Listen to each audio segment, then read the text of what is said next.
Okay, I'm starting with the 7th unit, which is laws of returns or returns to a factor and returns to scale. Now, in the last chapter, we learned that supply curve has a positive relationship between price and supply, and the law of supply stated that the producer is willing and offering for sale products only if he's getting higher prices, and he is willing to offer for sale lower quantity of goods if he's getting lesser prices. So that is what we did in the last chapter. Okay, now this chapter we are going to study about production. Okay, when you talk about production, production is nothing but converting inputs into outputs. Every firm wants to maximize its output by using the minimum inputs. Okay, now first word which comes in this chapter is production. Now production is nothing but creation of utilities, is how you are going to convert your raw material into your finished good and create some kind of utility in some form so that it is beneficial or useful to the customer. Now there are three kinds of utilities. First is your form utility, then is your time utility, and then is your place utility. When I talk about form utility, I am talking about change in the form of a particular good. Say for example, I am converting a piece of wood into a chair. That means I am changing the form of that good, and that is called form utility. Next comes this time utility. It means releasing the commodity at the time of requirement. That is why it's called time utility. Releasing the commodity at the time of requirement. For example, umbrellas are produced during the rainy season, so I'm releasing the product at that particular time. That is the rainy season. And place utility is producing or releasing the commodity at the required place. Okay, so for example, woolen clothes would be required in cold countries, cotton clothes required in countries which have a warm climate. So releasing that product at that particular place. Now that is what we are talking about, production. Now definition of production also includes not only visible items like which you can see. Okay, this wood and umbrellas and all these are seen products. But when we talk about production, we are talking not only about goods but also about services. They are intangible, like a teaching service or a doctor service or a lawyer service. Okay, all these services have personal utility. Each person benefits from the services of each of another person. So we mean that production is nothing but converting any kind of input into a particular output which is useful for the customer. Now, the relationship between input and output is known as production function. How well the producer is using his inputs to produce required level of output. So if you have to define production function, we will say production function shows the maximum quantity of goods of which are produced at a particular. So we would not use the word price, we would use the word cost. At a particular cost at the required time, okay, using the best possible technique to convert input into output. So we can say production function, okay, in the algebraic equation you can say production function is the function of the maximum quantity produced at a particular cost in the required time using the best possible technique. So this is all what we are going to do. Always remember, in a company or in a factory, labor contributes 3/4 for the increase in production. but capital contributes only 1/4 in the increase of production. Since labor is a variable factor and it can be changed as and when the producer requires, therefore it helps in increasing production way faster as compared to capital, which is like a fixed factor and cannot be acquired immediately since it takes a lot of time and money to acquire that capital. Okay, next we move on is to short run and long run. In the production process, anything which is a short period of time, say for example 6 months to 1 year, is called the short run, and anything which ranges from 1 year to above is known as the long run. Now, it depends upon the time period that the producer is able to make changes in the inputs so that he can produce maximum or a greater output. It all depends on this long run and short run. So you can say that short run refers to the period of time where with the same inputs, okay, which some amount of inputs like the variable factors, you can bring about a change in the production process. So all changes cannot be bought. That means your fixed factors still remain fixed. Whereas in the long run, all the changes, any kind of change, increase in output, change in machinery, new land, new building, all these changes can be brought about in the long run. Whereas in the short run, such changes cannot be brought because there are certain factors which are fixed factors which take time. Okay, it requires time for the producer to change that in the, or to bring about a change in the output. Okay, next one. In your short run, usually they would ask you to distinguish between the short run and long run, okay, in the production. So you can say in the short run, fixed factors are constant, like land, building. These are certain factors which cannot immediately be changed because it requires a lot of money. Variable factors like raw material, labor, okay, which varies with output. Like zyada output you want to produce, you need more labor, more raw material. Less output you want to produce, less labor, less raw material. So fixed factors remain constant. They cannot be changed in the short run. Whereas variable factors, they can be changed in case you want to increase output. Long run, variable factors are the variable anyways. They can change.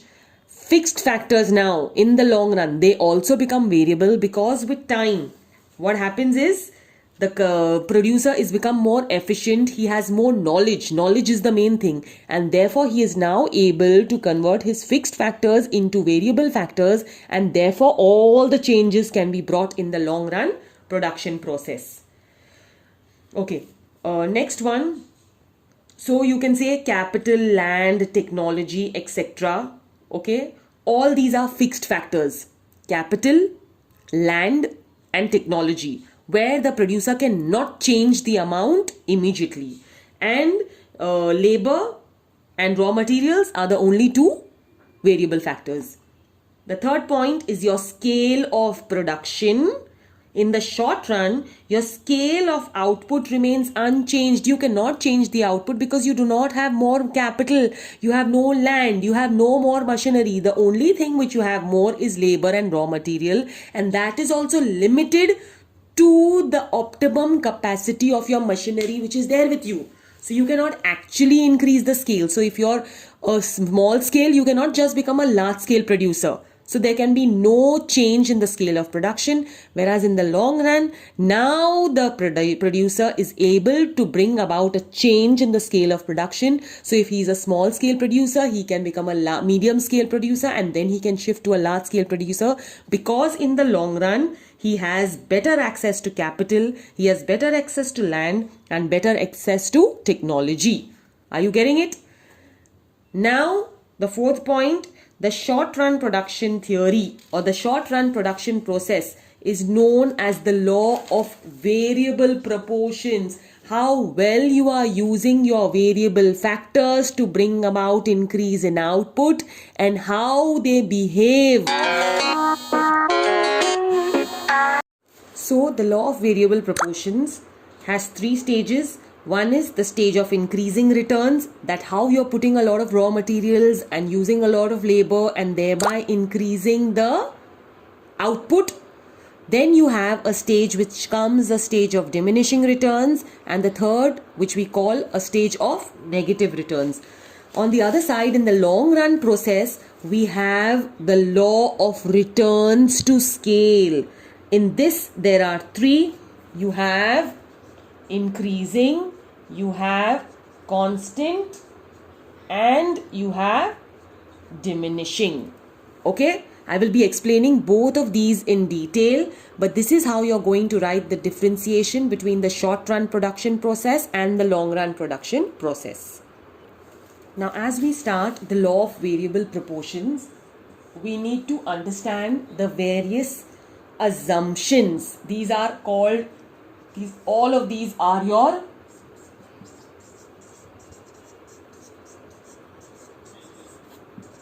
assumptions of the law of variable proportions.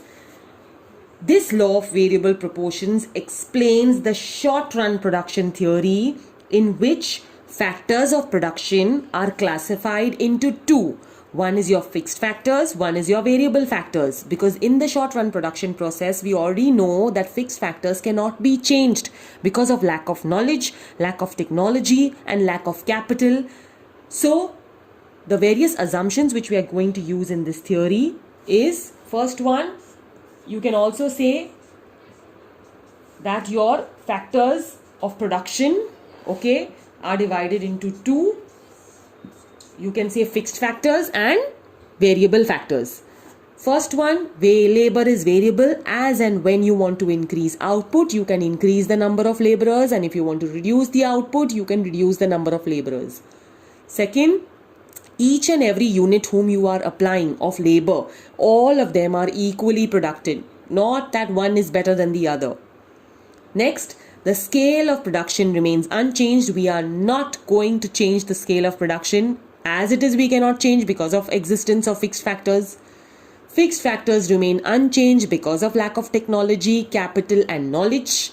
And last one, technology also remains fixed or unchanged because in the short run, the producer is not able to avail the best technology. It requires time to understand and gain knowledge about technology. So in the short run, like the short run production process is that called the law of variable proportions, and that's why in the short run all these factors remain unchanged. So these are the various assumptions which we are going to keep in mind before we start the theory. Okay, so now what is the statement of the theory, or what does this law of variable proportion actually tell us? The statement of the theory of the law of variable proportions is usually applied in the field of agriculture. I will explain why. But first, let us move on to the statement of the theory. The statement of the theory is that in the short run, when variable factors are increased, okay, with the given fixed factors, that means there are no change in fixed factors. When variable factors are increased, there is initially a change or an increase in the total output more than proportionately. So when you increase your variable factors, total output also increases, but more than proportionately. And later on, after a point, even though there is an increase in the variable factors, total output increases but less than proportionately. You can see in both the cases, okay, in both the stages, total output is increasing, but there is a reason why it is increasing more than proportionately, and then after some time, it increases less than proportionately, okay. And finally, if you go on to the third part, it diminishes. Like you say, too many cooks spoil the broth, okay? Like in the field of agriculture, if I tell you there is a plot of land and you need 50 farmers to work on that particular land. Initially, what happens? If you have 20 farmers, you have increased the variable factors from 20 to 30 or to 40. So the fixed factor is there's no change. That plot of land is limited. But the variable factors have increased. Because of more number of people working on that land, the total output has increased more than proportionately how much I was harvest was happening. Now more harvest is happening because of more number of workers on the land. See, in the second stage, variable factors have increased even more. Now the 50 number of 50 farmers which I can have on the land is 50. I have 40. Now I have increased it to 50. Again, my variable factors with the increased total output is increasing, but it is less than proportionately, in the sense it is not increasing as much because the productivity of each farmer has come down. How much he was actually putting himself on the land, he's not putting himself on the land as much because of the existence of other farmers. And in the third stage, if you see, if I go on increasing the variable factor, that farm can accommodate only 50 farmers, and I have put the 51st farmer, he is actually not adding to any kind of productivity to the land, as a result of which the total output now, instead of increasing, it starts diminishing. So I am having a negative output or negative productivity, you can see. Now, after the short run production function and the long short run production theory, which is called the law of variable proportions, let us move on to the exact explanation of the law. Okay, now say for example, we are taking the production of ball pens. Okay, and there is a plant which is producing, say for example, there is a plant with 5 machines. Okay, one is producing the cap, one is producing the body, one is producing the refill, one is producing the clips. Okay, one is producing the ink for the liquid. So in a factory, usually there's not one machinery, there are 5 to 6 processes which the production of the pen has to go through as till we get the final product. Now, for example, let's take for example the fixed factors, or the land and the capital and or the machinery in totality is, we need 10 units of fixed factors. Okay, and that will be fixed irrespective of your production. Like I told you, in the short run, you cannot change the factors of production, and therefore the fixed factors would be constant, no change in fixed factors. However, as and when we want to increase the output, we will increase the variable factors. So if we use 1 unit of labor, okay, we use 1 unit of labor, he is capable of producing 20 units of pen. If we use 2 units of labor, they are capable of producing 50 units of pen. If we use 3 units of labor, they are capable of producing 90 units of pen. Now, what is happening as and when we are increasing the number of variable factors, or we are increasing the number of laborers, what is happening? The total product or the total output, like we say, keeps on increasing. That is definite. If one person is working, he produces so much. If 2 people work, definitely the output is going to go higher.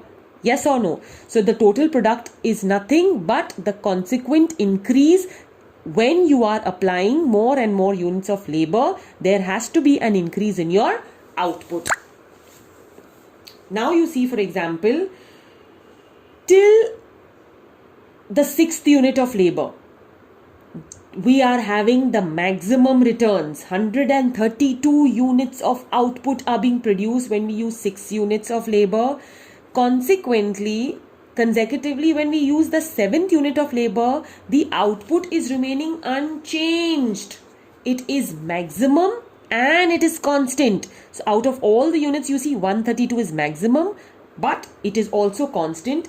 And when the 8th unit of labor arrives to add to the production himself to the production process, the returns which come in are actually diminishing. They are starting to fall down.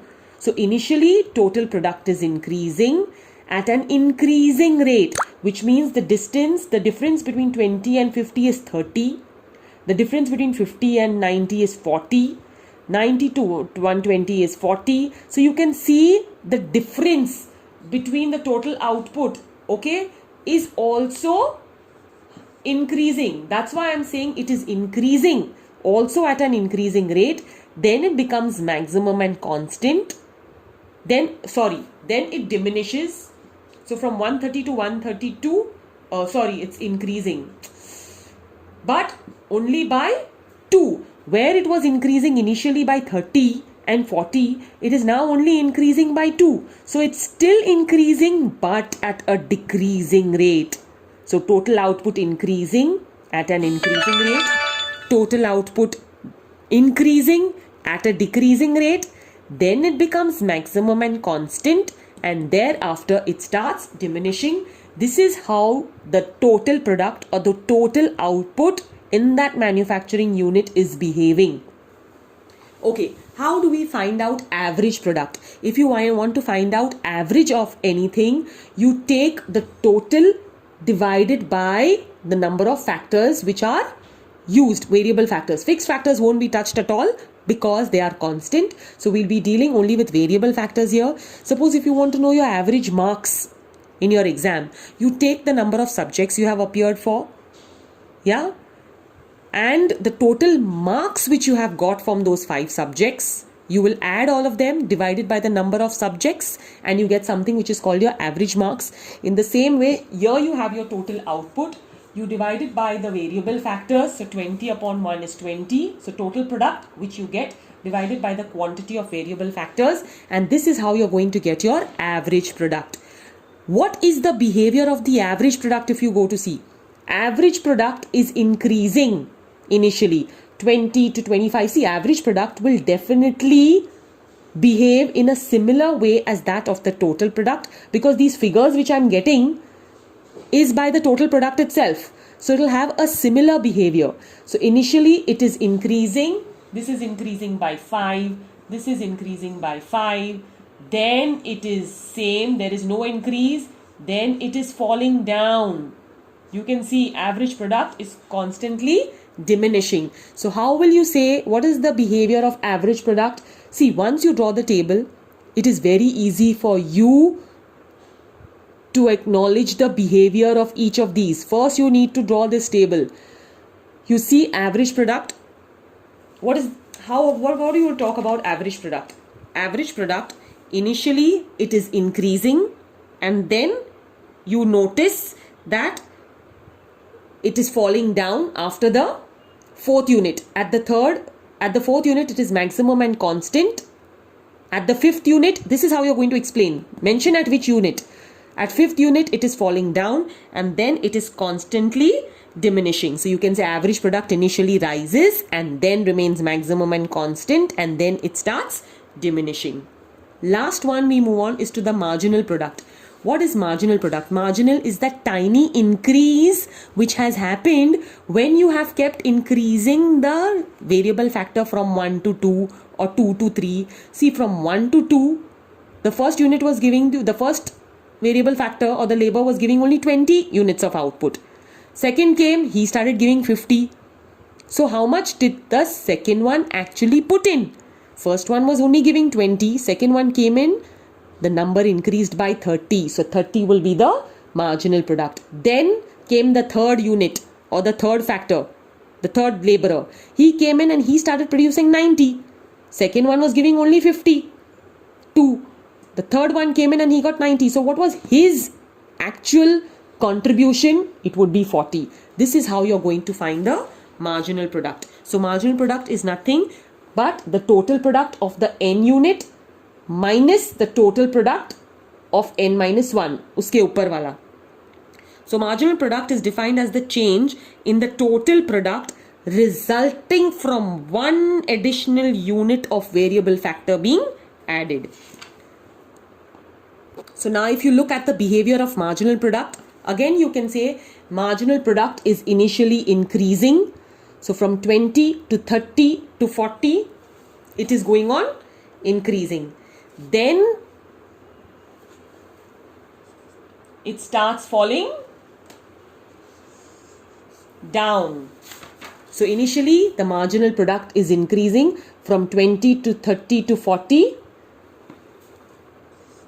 And then it starts diminishing from the 4th unit.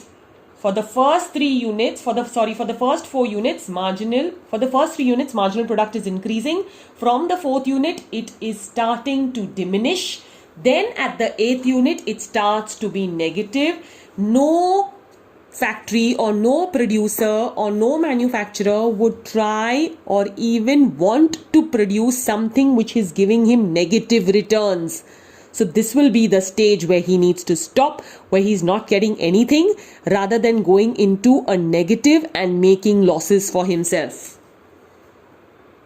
Let us see the relationship between the marginal product and the total product. I want you to concentrate on this column and on this column. Okay? Initially, marginal product is increasing. Okay? So total product is also increasing at an increasing rate. I already explained this to you. As marginal product diminishes, total product increases. It's continuing to increase, but at a diminishing rate. When marginal product is zero, you see the changes. First it was increasing, then reducing. Now when marginal product is zero, total product is maximum and constant. And when marginal product is negative, total product starts to diminish at a diminishing rate. It's not diminishing at this rate, it is diminishing at a diminishing rate. So if you look at the above explanation, marginal product diminishing, increasing, diminishing, negative. Total product in respect, you have to explain both together. Increasing at an increasing rate, increasing at a diminishing rate, remaining maximum and constant, and then falling at a diminishing rate.